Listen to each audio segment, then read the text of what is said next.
In the spring of 1643, a man named Brynjolfur Sveinsson, the Bishop of Skalholt in southern Iceland, held a piece of history in his hands.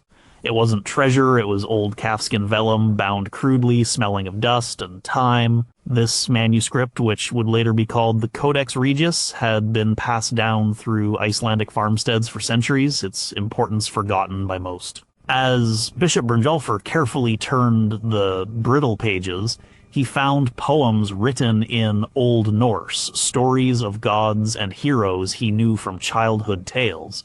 But here they were, written down in a stark, ancient hand. He settled on one poem, the Grimnismal, the sayings of the Masked One. It was Odin himself speaking, describing the worlds. The bishop's finger traced the lines describing a particular hall, Valhalla, the Hall of the Slain. He read that the place was vast, easily recognized. Its rafters were made of spears. Its roof was not tile or thatch, but a solid covering of golden shields. A wolf hung over the western door, and an eagle hovered above it. This was not a cozy longhouse. It was a fortress. Then came the numbers. The poem claimed the hall had 540 doors, and through each door, 800 warriors would march out shoulder to shoulder when the final day came. That was 432,000 men, an army of the dead. But a few stanzas later, the true nature of this afterlife became clearer. The poem described the daily life of these chosen warriors, the Einherjar. Every single day, they would put on their armor, go out into the great courtyard, and fight each other. They would cut each other down, a day-long battle where everyone died. Then, as evening approached, they would all rise again, whole and healed, and walk back into the hall for the feast. They would drink and eat all night. Then they would sleep, and wake up to do it all over again. The bishop must have paused. This wasn't a peaceful reward, it was an eternal, grinding training camp. The endless party was only the break between endless daily deaths. The Golden Hall was just a glorious barracks for a war at the end of time. The old vellum in his hands didn't describe a heaven. It described something far stranger and far more unsettling. Number 17, the roof is made of shields and the rafters are spears. A man named Ulf fell at the Battle of Malden in 991. He was not a jarl or a hero of songs, just a man in the shield wall, sworn to his lord Bertinoth. He felt the sharp pain of a Sikh's in his side, the cold rush of his own blood, and then nothing. The next thing he knew, he was standing before a gate. It was huge, ancient, and seemed to hum with a low energy. A woman with eyes like a winter sky looked at him, nodded once, and the gate swung open. And he stepped through into Valhalla. The first thing he noticed was the light. It wasn't sunlight. It was a brilliant, sharp, golden glare that seemed to come from everywhere at once. He looked up, shielding his eyes. The ceiling was impossibly high, so high he could barely make out the details. But as his vision adjusted, he saw it wasn't a ceiling at all. It was a tightly knit layer of shields, thousands upon thousands of them, all gleaming gold. The light of some unseen fire danced across their polished surfaces, making the entire hall shimmer. He had spent his whole life behind a shield, its wood and leather a familiar weight. To see them used as a roof was deeply wrong. It felt like sleeping under a sky made of tombstones. Each shield represented a warrior, a life spent in battle. This was a roof made of endings. Then he saw the rafters. They were not great beams of oak, worn smooth by generations of smoke. They were spears, countless spear shafts laid across one another, their polished ash wood forming a lattice that held up the shield roof. Their deadly points were all aimed downwards, a forest of metal tips hanging over the heads of everyone in the hall. It was a constant, silent threat. In life, a spear was something you watched, something you dodged. Here, the threat was permanent, built into the very structure of the building. You could never forget what this place was for. It was a hall built from the tools of killing. Ulf walked further in. Long tables stretched as far as he could see, filled with men roaring with laughter, drinking from massive horns. But the architecture weighed on him. The walls, when he looked closely, were not stone or wood planks. They were woven from mail coats, the interlinked iron rings forming a solid, cold surface. Benches were made from the helmets of the fallen. It was a hall built by a god of war for warriors using only the materials of their trade. There was no softness here. No tapestry depicting a peaceful harvest, no carved wooden posts showing family histories. There was only the glint of metal, the hard edge of a shield rim, the sharp point of a spear. He sat down at a bench, and a horn of mead was pushed into his hand. The man next to him, a huge fellow with a braided beard, clapped him on the back. First day, the man boomed. Ulf just nodded, his throat tight. He couldn't stop looking up. He thought of the longhouse he grew up in. The roof was thatch, filled with the nests of swallows in the spring. The main beams were dark with soot from the hearth where his mother cooked. It was a place of safety, of warmth, of life. This place was the opposite. It was a monument to death. The golden light from the shield roof didn't feel warm. It felt cold, like the gleam of a freshly sharpened axe. He realized then that Valhalla wasn't a home. It wasn't even a reward, it was a statement. Odin had built a house that screamed one single message to all who entered: you are here to fight. You are not a person anymore. You are a weapon waiting to be used. The very building around him was a constant reminder of the violence that had brought him here and the violence that was to come. Number 16, you must be chosen by a Valkyrie. Ketil Flatnose was an old man when he died. He'd seen nearly 80 winters, a rare feat in 9th century Norway. He had outlived his enemies, his wives, and most of his children. His death came not on a battlefield, but in his own bed, a racking cough stealing the breath from his lungs. His family mourned him as a great man who died a straw death, a peaceful end. But Ketil knew, as his vision faded, that the gates of Valhalla were closed to him. His life of raiding and battle meant nothing. The rules were brutally simple. Only those who died in combat were considered. His grandson, Olaf, did not share his fate. Olaf was young, barely 20, when he joined a raid on the Irish coast near Dublin around 870. He was strong and eager, fighting in the front rank. He took a spear to the chest during the first chaotic charge up the beach. As he lay on the wet sand, the sounds of the battle fading, he saw her. She was not an ethereal, winged creature from a Christian priest's tale. She was solid, real. She wore armor, a polished helmet on her head, and sat astride a horse that seemed to walk on the air itself. Her face was grim, her eyes assessing. She was not there to comfort him. She was there to judge his worth. This was a Valkyrie. The name itself meant chooser of the slain. It was a job title, not a term of endearment. Her purpose was not mercy.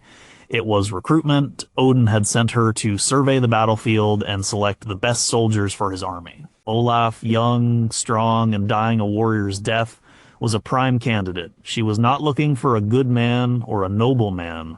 She was looking for a useful man, a killer. The old skalds sang of the Valkyries, but they often left out the chilling nature of their task. They were figures of fate, weaving the destinies of men on a grisly loom made of men's entrails with severed heads for weights. They were not gentle guides, they were battlefield assessors, picking through the dead and dying like a farmer selecting the best livestock. As Olaf's life drained away, the Valkyrie pointed a single, gauntleted finger at him. There was no smile, no whispered promise of paradise. It was a simple, cold selection. He felt a wrenching sensation, a pulling away from his body on the sand. The world dissolved into a blur of gray mist and the thunder of her horse's hooves. The ride was not a glorious ascent. It was a disorienting, terrifying journey through a place that was not a place, a cold wind scouring him clean of his life, his memories of family, of home. He arrived in Valhalla not as a guest of honor, but as a new recruit. He was one of the chosen, yes, but the choice had nothing to do with his soul's virtue. A farmer who lived a good life, was kind to his neighbors, and died of old age went to the bleak halls of hell. A brutal raider who died with an axe in his hand was escorted to Odin's glorious hall. The selection process was not moral. You know, it was practical. Odin was a general, and the Valkyries were his recruiting sergeants. Their judgment was based on a single criterion: will this warrior be effective in the final battle of Ragnarök? The eerie truth was that your entry into the Norse heaven depended not on how you lived, but on the violent utility of your death. Number 15, your only job is to prepare for a battle you will lose. Snorri Sturluson, a 13th century Icelandic chieftain and historian, sat in his study at Reykholt, poring over the old poems and oral traditions. He was compiling what would become the Prose Edda, an attempt to preserve the knowledge of his ancestors. As he wrote about Valhalla and the Einarjar, he laid out their purpose with stark clarity. He wrote of the rooster Gullinkambi, the golden comb, who crowed every morning to wake the warriors. He described their daily battles, their miraculous healing, and their nightly feasts. But Snorri also knew what it was all for. All of it, every single day of fighting and feasting, was practice. It was a training regimen for a single event, Ragnarök. Ragnarök was not a story of good triumphing over evil. It was a prophecy of universal doom. The texts Snorri studied were unambiguous. The forces of chaos, led by the trickster god Loki and his monstrous children, the wolf Fenrir, the world serpent Jormungandr, and the ruler of the dead, Hel-H-O-W, would break their bonds. They would sail to the battlefield of Vigurdir on a ship made from the fingernails and toenails of the dead. They would be joined by the fire giants from Muspelheim, led by Surtur, and Odin's army, the Einarjar, would march out to meet them. Freyr would fight Surtur, Heimdall would face Loki, and Odin himself, the Allfather, the Lord of Valhalla, would fight the monstrous wolf Fenrir. The old poems were very specific about the outcome. Thor would kill the serpent, but then take 9 steps and fall dead, poisoned by its venom. And Freyr, having given away his magic sword, would be killed by Surtur. Heimdall and Loki would kill each other. And Odin, the great general, the god who had spent millennia building this army of the dead, would be swallowed whole by Fenrir. The Einherjar, for all their centuries of training, would be overwhelmed. The wolf would be slain by Odin's son Vidar, and Surtur would finally set the entire world on fire, cleansing it in flames. The gods would die, the Einherjar would die, the world would sink into the sea. This was the eerie secret at the heart of Valhalla. It was a project based on a known, unavoidable failure. Imagine a warrior, say a man named Gunnar, who fell in battle against the Franks in the 8th century. He arrives in Valhalla filled with pride. He spends centuries honing his skills, fighting every day, becoming a perfect soldier. He learns the purpose of his afterlife to fight for the Allfather at the end of the world. But he would also learn, through the songs of the Skalds and the whispers of the older warriors, that their fight was hopeless. They were not training for victory, they were training to die well in a battle that was already lost. Every swing of the sword in the daily duels, every horn of mead at the nightly feast, was tinged with this grim knowledge. They were the ultimate soldiers, prepared for the ultimate sacrifice in a war with a foregone conclusion. Valhalla wasn't a reward. It was a holding pen for the doomed, a place to gather the best fighters in history and throw them into a meat grinder at the end of time. Their only purpose was to delay the inevitable for a few moments and to go down fighting. It was a profoundly fatalistic and bleak view of the cosmos, and the warriors in Odin's hall were its ultimate expression. Number 14, you will be separated from most of your family. In 1014, an old Viking warrior named Hrafn fought at the Battle of Clontarf in Ireland. He had lived a long life of fighting, and he fell that day, content in the knowledge that he was bound for Valhalla. As he was led into the great hall, he looked around for familiar faces. He saw men he had fought with and men he had fought against, but he did not see his father, who had died of a fever in his bed back in Orkney. He did not see his mother, who had passed peacefully in her sleep. He did not see his wife, who had died giving birth to their last child. He would never see them again. The rules for entering the afterlife in Norse belief were a complex and often cruel system of sorting. Valhalla was not the only destination for the dead. It was an exclusive club reserved for elite warriors chosen by Odin. The god Freyr's wife, the goddess Freyja, also had a claim. According to the poem Grimnismal, she chose half of the slain on the battlefield for her own hall, Folkvanger.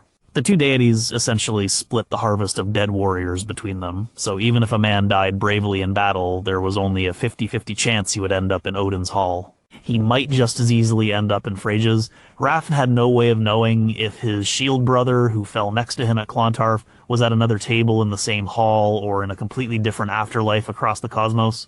But the vast majority of people did not die in battle. They died of sickness, accident, or old age. These people, the straw dead, all went to the same place, hell. Despite the name's later association with Christian damnation, the Norse hell was not a place of punishment. It was a cold, misty, gloomy realm ruled by Loki's daughter of the same name. It was a gray, shadowy existence, a continuation of life, but without joy, warmth, or glory. It was simply the default afterlife for everyone else.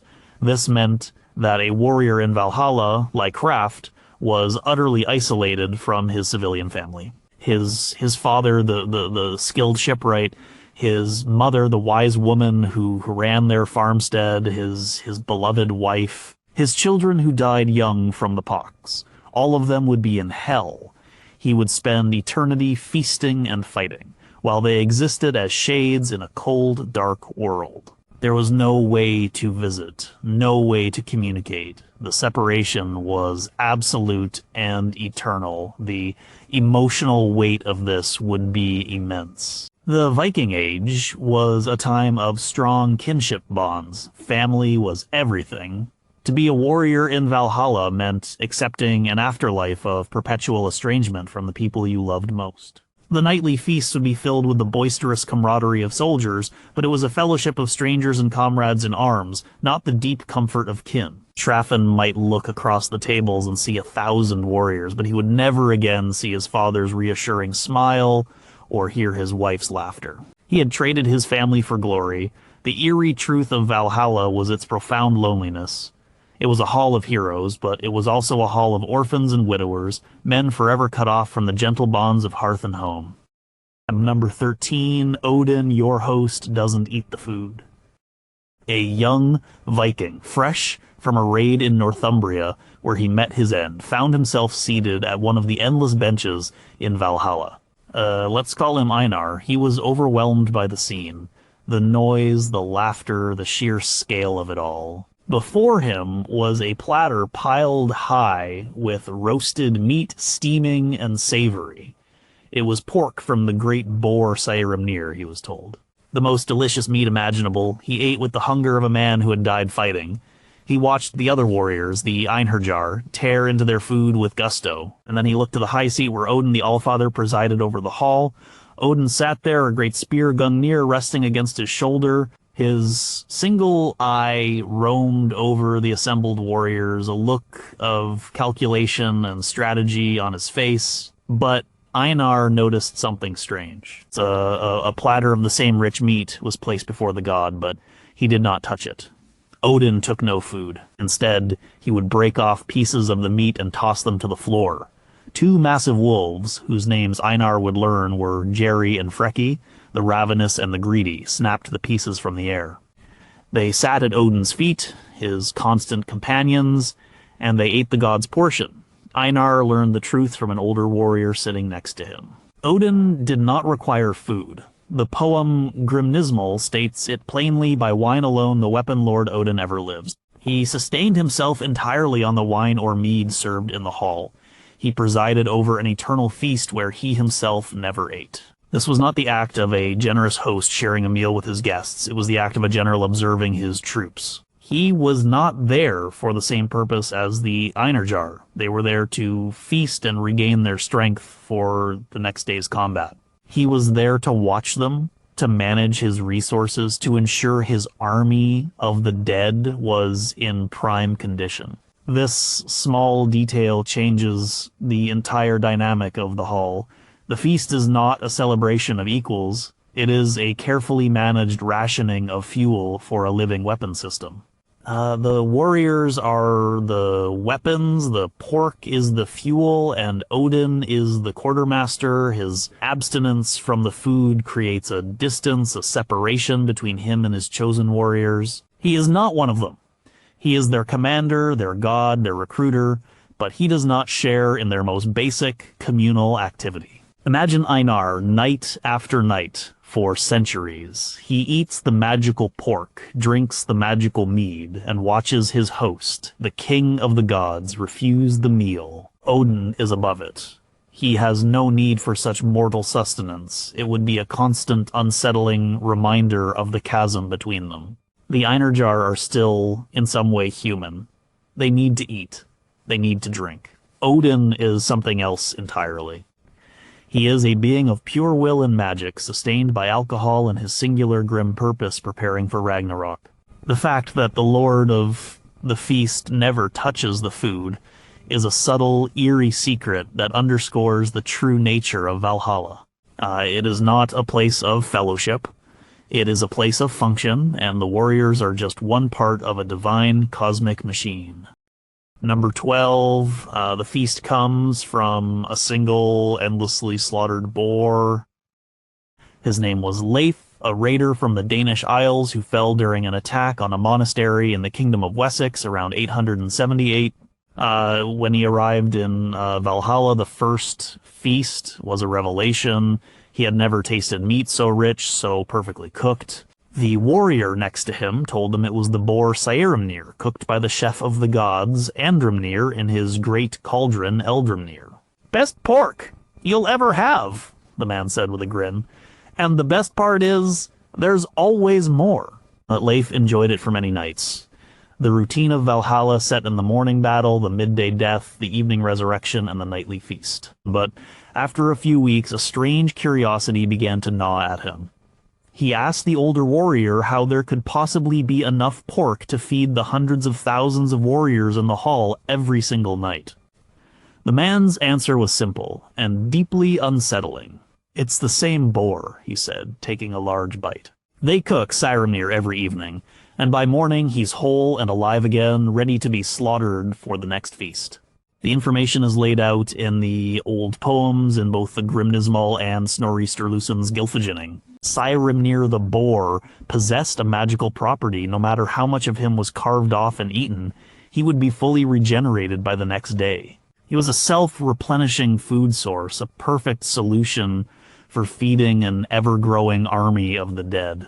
But for Leif, this knowledge soured the taste of the meat in his mouth. He started to think about the boar. What kind of existence was that? To live a single day only to be butchered and cooked in a cauldron, his body consumed by thousands of hungry warriors, and then to wake up whole the next morning simply to await the same fate. It was a cycle of torment, an eternity of being the meal. The boar was not a revered creature, it was a utility, a piece of magical machinery designed for maximum efficiency. Its existence was a nightmare. This cast a pall over the nightly feast. The boisterous joy of the hall started to seem grotesque. The warriors, who themselves were trapped in a cycle of death and rebirth, were perpetuating a similar but far more one-sided cycle upon this creature. They got to fight, to drink, to laugh. The boar only got to be the food. Leif looked at the steaming platter of pork on the table, and he no longer saw a delicious meal. He saw the flesh of a creature trapped in an eternal, hopeless loop of slaughter. The secret of Saerimnir reveals a callousness at the heart of the Norse cosmos. Things, even living creatures, were valued for their function. The Einarjar were valued for their fighting ability. The Valkyries were valued for their recruiting skills, and Saerimnir was valued for his ability to be endlessly eaten. There was no sentimentality, it was a stark, pragmatic system. The endless feast of Valhalla, one of its most famous and appealing features, was built on the foundation of an eternal, daily horror for the creature that provided it. The warriors were eating not just meat, but the product of a magical cruelty. Number 11, the ale flows from a goat on the roof. Bjarni Herjolfsson was not a famous Viking, but he was a competent sailor. Around 986, he was trying to sail from Iceland to Greenland, and was blown off course, becoming one of the first Europeans to see the coast of North America. Let's imagine a different fate for him. Imagine his ship was caught in a storm not long after, and he died fighting the waves, a battle against the might of the sea god Aegir. A death in combat of a sort deemed worthy by a passing Valkyrie. When Bjarni got to Valhalla, he was a thirsty man. The horn of mead placed in his hands was the finest he had ever tasted. It was strong, sweet, and seemed to fill him not just with drunkenness, but with life itself. Like everyone, he wondered where it came from. The answer was not in a brewery or a cellar, the answer was on the roof. An old warrior pointed upwards through the rafters made of spears and past the roof made of shields. "Up there," he grunted, "on top of the hall. That's where Heidrun is. Heidrun was a goat." As the poem Grimnismal describes, she stood on the roof of Valhalla and nibbled on the leaves of a great tree called Larador. This was no ordinary goat. From her udders flowed not milk, but an endless supply of the purest, strongest mead. The mead filled a great vat in the hall below every single day, a vat so large that every one of the hundreds of thousands of Einherjar could drink their fill, and it would never run dry. Bjarni, a practical man, tried to picture it, a goat standing on a roof made of slippery golden shields, chewing on tree leaves and producing an ocean of alcohol. You know, it was absurd. It was unnatural. You know, in his world, mead was made from honey, water, and yeast. You know, it was a product of bees and patient fermentation. It was a gift from the earth. This Valhalla mead was something else. It was a magical bodily fluid, a constant, unnatural stream of intoxicant from an animal. Just like the boar Sirumnir, the goat Heidrun was not a pet. She was a piece of biological machinery. Her purpose was to convert leaves into alcohol for the army. Her existence was as cyclical and strange as the boar's. She stood in one place for all eternity, eating and being milked. There was also a stag on the roof named Eikthirnir.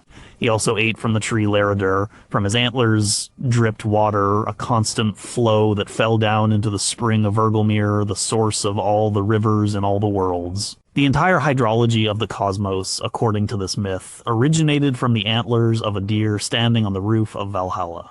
The whole picture was bizarre. The roof of the hall was a strange supernatural ecosystem, a goat producing ale, a deer producing rivers, both feeding from a mythical tree. It stripped the simple pleasures of the feast of their earthly context. The food wasn't farmed, it was endlessly regenerated. The drink wasn't brewed, it flowed from a goat. It made the afterlife feel artificial, disconnected from the natural cycles of life that Bjarni had known. The feast in Valhalla was a miracle, yes, but it was a weird, unsettling miracle. It was another sign that this place was not a natural paradise. It was a constructed magical facility with a very specific and very strange supply chain. Number 10. You have to fight. Your friends too, the death every morning. Torsten and Magnus grew up in the same village near Kaupang in Norway. They were shield brothers, a bond sworn in blood. They had raided together, defended their homes together, and in 850, they died together, fighting side by side against a rival Jarl. They fell within moments of each other, and they awoke together before the gates of Valhalla. Their relief and joy were immense. They had not been separated. They entered the great hall, their arms around each other's shoulders, laughing. This was the reward they had been promised, an eternity of feasting and fellowship with their closest comrade. The first night was a blur of mead and storytelling. They recounted their final battle, boasting of their bravery. They went to sleep, content. The next morning, a rooster's crow, impossibly loud and sharp, echoed through the hall.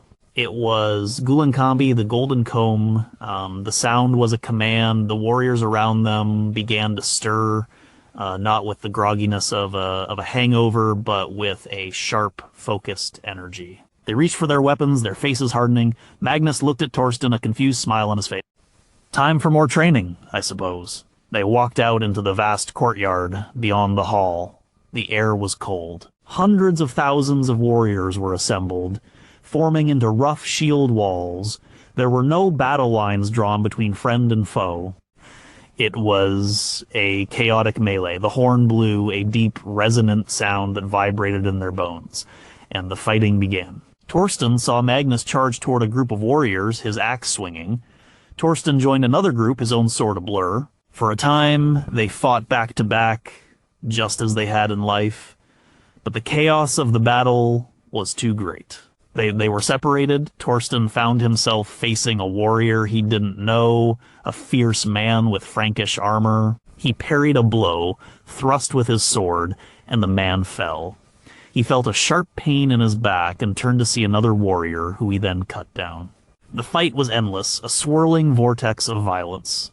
Then he saw Magnus. His friend was engaged in a desperate fight with a huge bear-like warrior. Thorsten rushed to help, but another fighter intercepted him. He dispatched his opponent and looked up just in time to see the bear-like warrior's axe crash down, splitting Magnus's shield and biting deep into his shoulder. Magnus fell. Thorsten roared and charged, his vision turning red. He fought his way to his friend's killer and, in a flurry of blows, ended him. He knelt by Magnus's body. His friend was dead, again. A moment later, a spear took Thorsten in the throat. His world went black. He woke up on the courtyard floor. The sun was setting. All around him, men were getting to their feet, their gruesome wounds closing, their bodies becoming whole. He saw Magnus rise, rubbing his shoulder as if it were merely stiff. The bodies of the slain simply vanished. There was no pain, no memory of the death blow, just a weary sense of completion.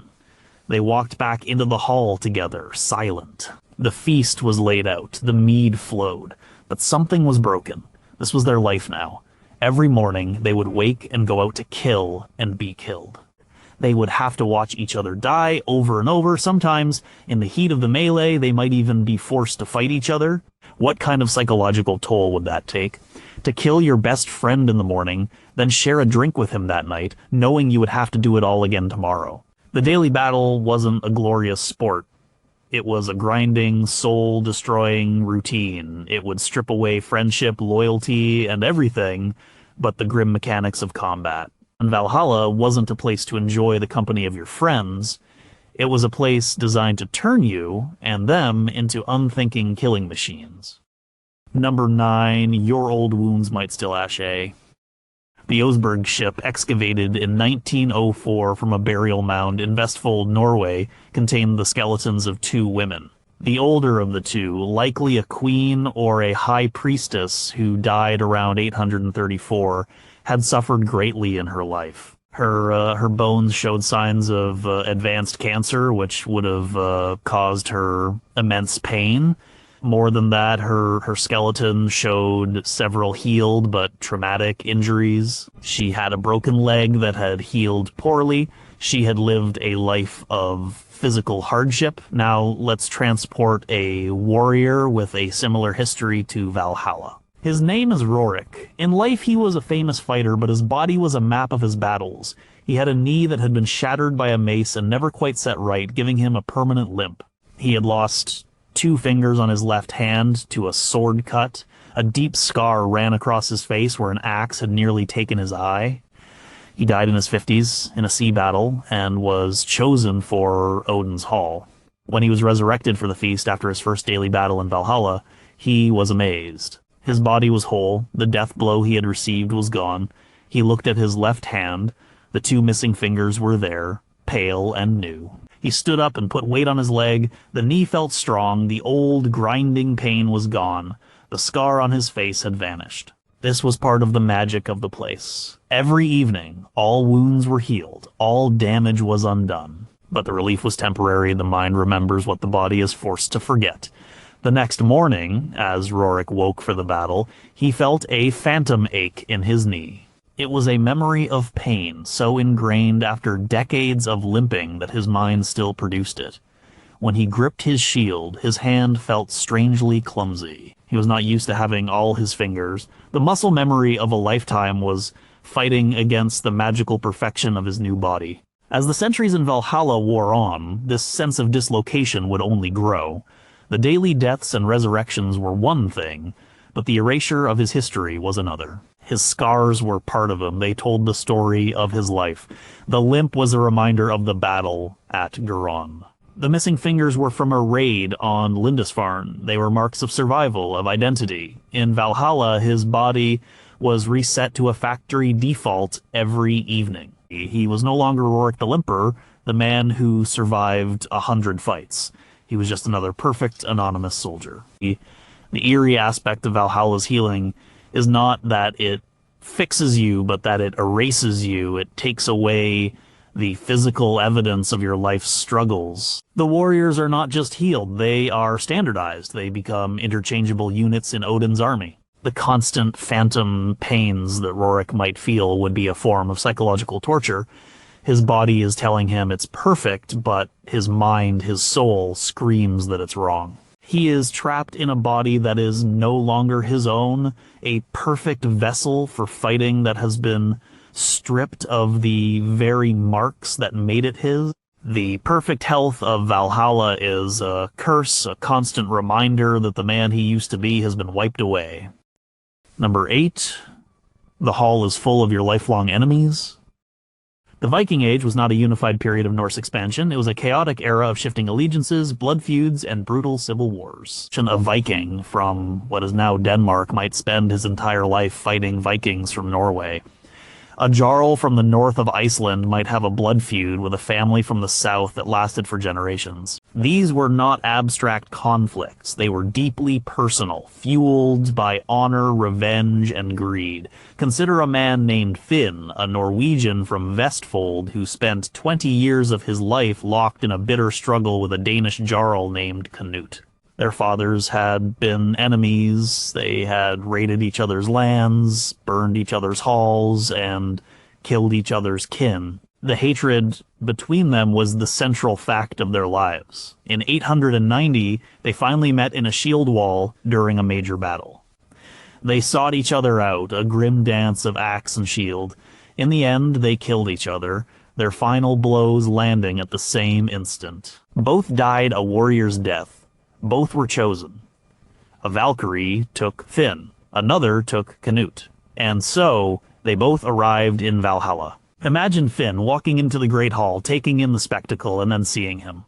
Across the room, sitting at another table, laughing and drinking, is Canute, the man he has hated his entire life, the man who killed his brother, the man whose throat he felt give way under his own axe just moments or an eternity ago. And Canute sees him, too. The laughter dies on his lips. The old hatred, cold and hard, flashes between them. But there is nothing they can do. They are in Odin's hall now. They are on the same side. The old feuds of Midgard, the world of men, mean nothing here. They are all Einherjar, all sworn to the same cause, to fight each other in the morning and to fight together at Ragnarök. This would be a unique form of hell. To be forced to spend eternity in the same room as your mortal enemy, to have to pass him on the way to the feast, to potentially stand beside him in the great melee the next morning. Every instinct in Finn's body would scream for him to finish the fight, to avenge his family. But the rules of this place forbid it. The old grievances are null and void. The hall would be filled with such tensions, Swedes sitting near Danes, Irish Vikings near Norse Vikings, men who had slaughtered each other's families now sharing the same magical pork. The nightly feast would be a tense, simmering affair, a forced truce between thousands of men who, in life, would have killed each other on sight. The daily battle might be a release. Finn might seek out Canute in the courtyard, a chance to let the old hatreds fly, sanctioned by the rules of the game. But every evening they would both be whole again, forced back to the tables to endure each other's presence. Valhalla dissolves earthly conflicts, not through forgiveness or reconciliation, but by simple divine decree. You are all soldiers now. Your old life is over. The eerie secret is that Valhalla is a forced melting pot of ancient enemies, a cosmic prisoner of war camp where everyone is on the same side, whether they like it or not. Number 7, goodness doesn't get you in, a violent death does. On the Swedish island of Gotland, there are hundreds of picture stones dating from the Viking Age. One of the most famous, the Stora Hamars stone, carved around the 8th century, depicts scenes from Norse mythology. One panel is particularly grim. It shows what is believed to be a human sacrifice, a figure on an altar next to a tree, with a Valkyrie-like figure and a raven, Odin's bird, nearby. This practice, while likely rare, highlights a dark aspect of the cult of Odin. It was a religion that glorified a very specific kind of death. Now think of two brothers. The elder, Karl, is a farmer. He is a good man by any measure. He is kind to his family, fair in his dealings, and works hard his entire life to provide for his community. He is respected and loved. He lives to be 60 years old and dies in his bed, surrounded by his grieving children and grandchildren. According to Norse belief, his soul travels to the gray, cold realm of hell. The younger brother, Gorm, is the opposite. He is a violent, greedy man. He joins a band of raiders as a youth and lives a life of plunder.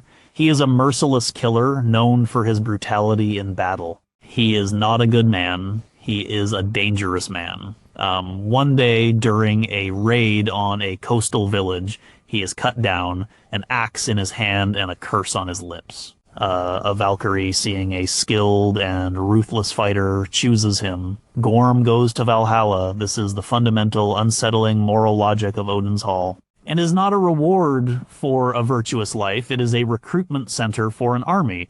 Odin is not looking for saints. He is looking for soldiers. A lifetime of kindness, honor, and community building means nothing if it ends in a straw death. A lifetime of violence and cruelty is rewarded with a place in the Hall of the Gods if it ends with a sword in your hand. This completely inverts our modern idea of heaven. We tend to think of the afterlife as a place where people are judged on their moral character. But for the Einherjar, the only thing that mattered was the manner of their death and their skill at arms. Valhalla would be filled with the most violent people from history. Bullies, killers, and sociopaths would feast alongside noble warriors. The only common denominator was that they were good at killing and died while doing it.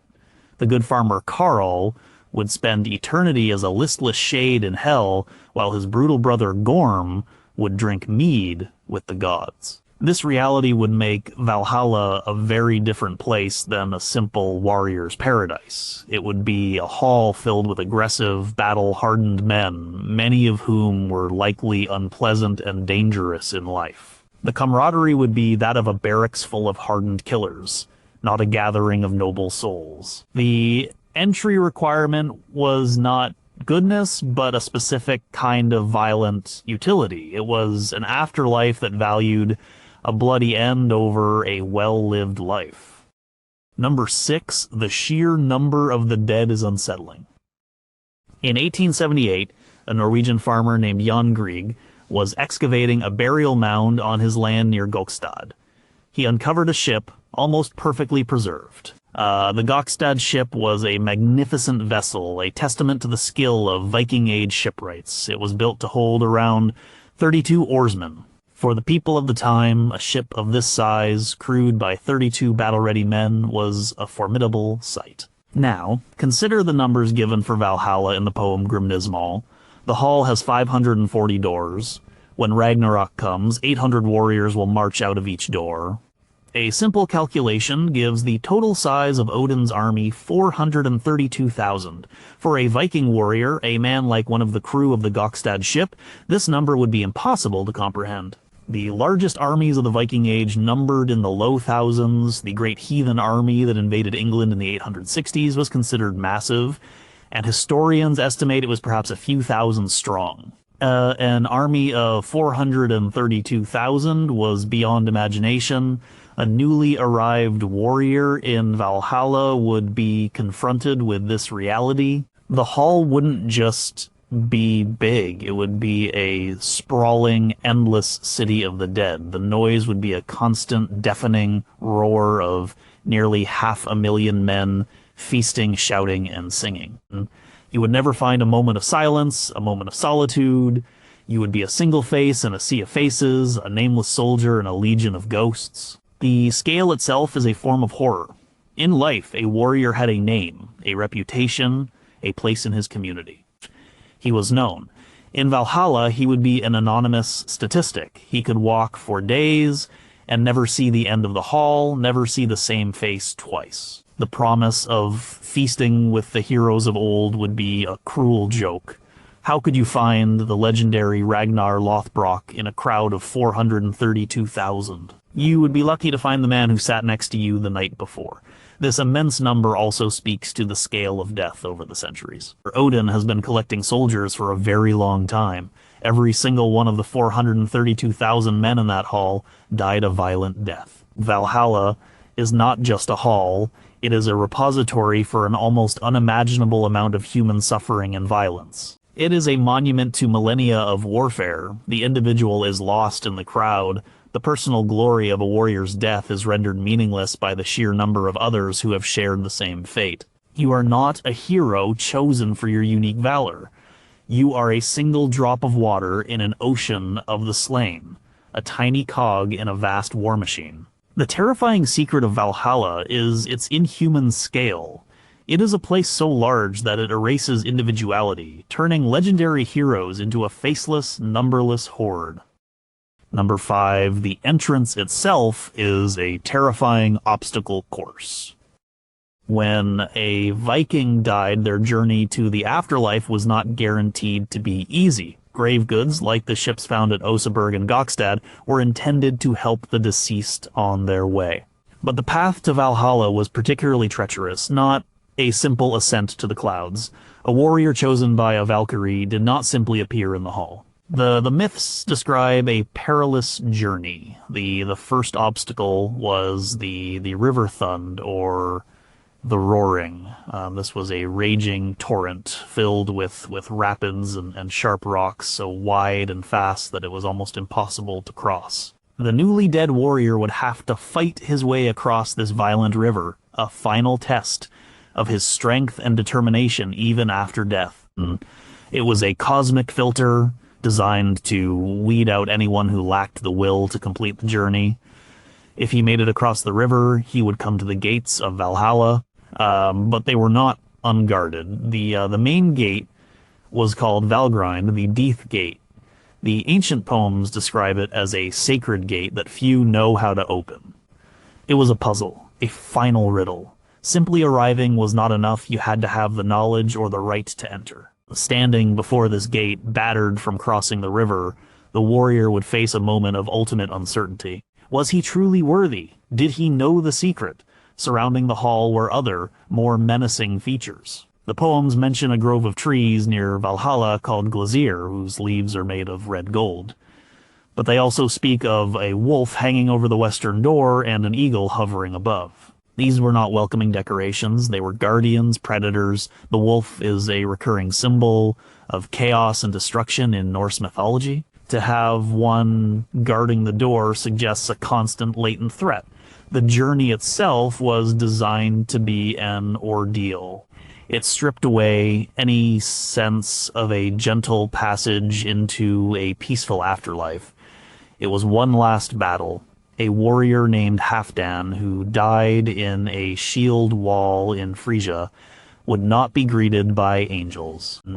He would be thrown into a deadly river, forced to solve an ancient puzzle at a locked gate, all under the watchful eye of a monstrous wolf. This tells us something crucial about the nature of Valhalla. Entry is not a gift, it is an achievement. The afterlife itself has a barrier to entry that must be overcome through strength and cunning. It reinforces the idea that this is not a place of rest. The very act of getting there is a struggle. It is the final, brutal, hazing ritual for joining the most elite and most doomed army in the cosmos. The path to Valhalla is as violent and dangerous as the life required to earn a place there. Number 4, the noise never, ever stops. Archaeological digs at Viking Age settlements like Birka in Sweden reveal a life that was noisy by our standards, with the sounds of blacksmiths, animals, and marketplaces. But there would also have been periods of profound quiet, especially during the long, dark Scandinavian winters. The silence was a part of life. There is no silence in Valhalla. Imagine a newly arrived warrior, let's call him Ivar. He steps through the Valgrind gate and is hit by a wall of sound. It's not just loud, it's a physical force. It is the sound of 432,000 men. It is hundreds of thousands of voices shouting, laughing, singing, arguing, and telling stories all at once. It is the sound of hundreds of thousands of drinking horns being slammed onto wooden tables. It is the clatter of knives on platters, the roar of the great fire in the central hearth, the endless, booming songs of the skalds trying to be heard over the din. The sound would never cease. From the moment the feast began in the evening until the rooster Gulenkambi crowed at dawn, the noise would be a constant, overwhelming roar. There would be no quiet corners, no place for private conversation or peaceful reflection. The sheer acoustic pressure would be exhausting. And the nights are only half of it. The days are filled with the sounds of battle, not the organized clash of two armies, but the chaotic, brutal noise of a 432,000-man free-for-all. It is the shriek of metal on metal, the splintering of shields, the thud of axes hitting flesh, the war cries, the screams of the dying. It is a symphony of violence played every single day for centuries. For Ivar, this eternal noise would be a form of madness. In his life, battle was a terrifying, chaotic, but temporary state. It was followed by the quiet of the camp or the journey home. In Valhalla, the noise of the feast is simply replaced by the noise of the battlefield and back again in an endless cycle. The concept of peace would cease to exist. This constant sensory overload is one of the most unsettling aspects of Valhalla. It would be impossible to think, to remember, to be an individual. The noise would grind you down, subsume you into the collective roaring whole. It is the sound of a well-oiled war machine in operation, a machine that never powers down. The lack of silence is a form of psychological pressure, ensuring that the warriors are never truly at ease, never allowed to slip into a state of rest. They are kept in a perpetual state of heightened arousal, either by the joy of the feast or the violence of the battle. The silence of the grave is a mercy not afforded to the men in Odin's hall. Number 3, there is no rest, only a cycle of violence and feasting. In the Havamal, a collection of Old Norse poems, there is a verse that gives practical advice. The unwise man is awake all night, worries about everything he is tired when the morning comes, and all is a burden as it was before. This shows a culture that understood the importance of rest, the burden of anxiety, and the need for respite. The Einherjar in Valhalla are denied this fundamental human need. Their existence is a relentless two-part cycle combat and consumption. There is no third state, there is no downtime. A warrior, say a Swede named Eric, who died on a raid down the Volga River in the 10th century, would find his afterlife governed by a brutally simple timetable. Wake, fight, die, revive, feast, sleep, repeat. There is no time for hobbies, for craftsmanship, for quiet contemplation. There is no time to tell long stories of home, to mourn lost family, or to simply sit and think. The life of a Viking, for all its violence, was varied. A man might be a raider in the summer, but he was a farmer in the winter. He was a father, a husband, a member of his community. He would mend his tools, carve wood, repair his ship. Life was a mix of different activities, different rhythms. Valhalla strips all of that away. The warrior is reduced to his two primary functions, killing and eating. He is no longer a whole person. He is an athlete in a perpetual training camp with no off-season. The feast is not leisure, it is refueling. Sleep is not rest, it is the pause before the cycle begins again. This would be an existence of profound boredom and meaninglessness. The first few years, even the first few decades, might be exciting.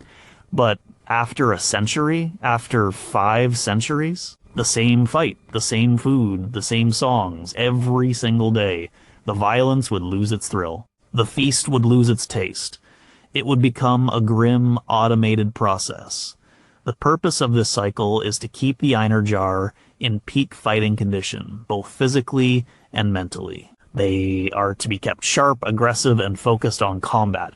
Any activity that might soften them, make them reflective, or distract them from their purpose is eliminated. They are not there to enjoy their afterlife. They are there to be maintained as a standing army. The lack of rest, of variation, of personal freedom is perhaps the most eerie secret of all. Valhalla is not a life after death. It is a machine that runs on a constant, repeating loop. The warriors are not its residents, they are its cogs. It is an eternity of action without progress, of effort without change. It is the ultimate grind. Number 2, it is not heaven, it is a barracks for the apocalypse.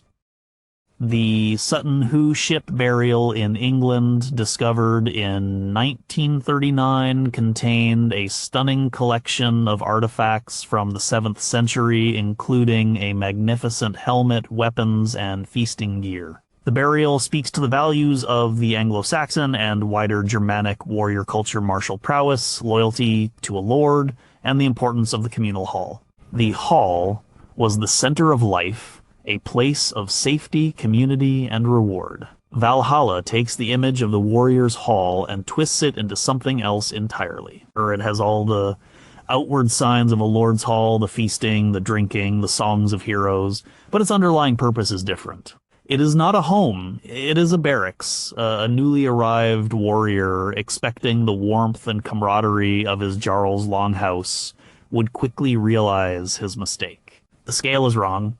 The materials are wrong: shields and spears for a roof. The daily routine is wrong. This is not a place to live, it is a place to be quartered. The relationship with the Lord Odin is not that of a chieftain and his loyal retainers. It is that of a general and his troops. The Einherjar are not his friends or his family, they are his assets. He has gathered them for a single, strategic purpose. Every aspect of their existence is tailored to this purpose. The endless food and drink keep them strong. The daily battles keep them sharp. The lack of variety keeps them focused. Valhalla is a military installation. The 540 doors are not for welcoming guests. They are sally ports for deploying a massive army. The golden shields on the roof are not for decoration. They are a constant reminder of war.